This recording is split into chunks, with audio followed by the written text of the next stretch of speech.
I'm out doing some dispersed camping in a national forest, and I wanted to go over my bug nets that I use on my car camper. I use them on my side windows, my sunroof, and also the hatch. First, let's talk about the sunroof bug net. It's just a simple scrap piece of bug net.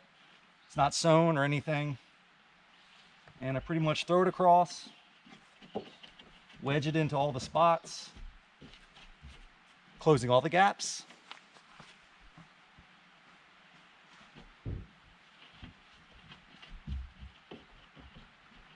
Once all the gaps are closed, I can vent moisture and heat out of the sunroof at night without letting bugs in. Let's talk about the bug net I use on the hatch. This turns my car into pretty much a tent without a rain fly. It allows for a lot of breathability when there's nice weather, but there are bugs out and you want to kind of enjoy the nice weather but not be bitten up by bugs. Then this comes really in handy. It's a Cedar Summit brand, and I believe it's for use underneath of a tarp. Pretty much what I do is I use this adjustable shock cord. I hook it with a mitten clip to the little latch on the top of my hatch.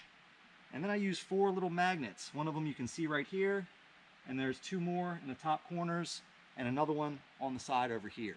The magnets that hold the bug net on, I've wrapped them in duct tape so they're easy to see in case I drop one on the ground. Also, so they're easy to put on and take off.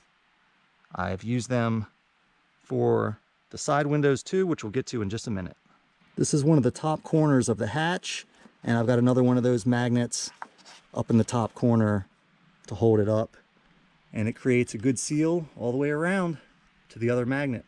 With the bug net on, I can put my bed in recliner mode, prop it up a bit, and then have a nice view out into my camp, enjoying the woods.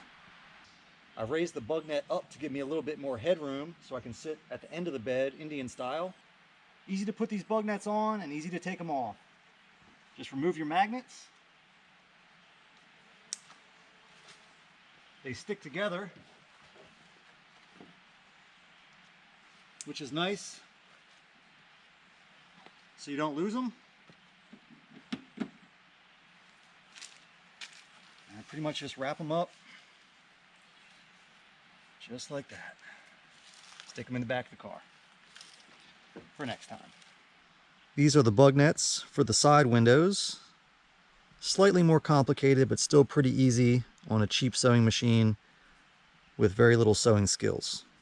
I use the same magnets on the inside metal frame of the window to hold the bug net up.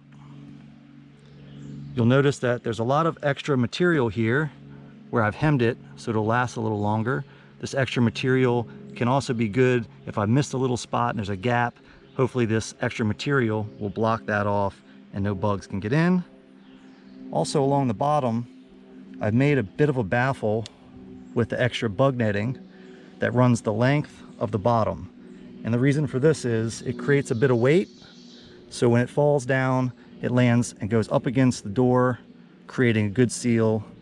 And there's also extra material here, so when I close the door, I'm actually closing the bug net in the door,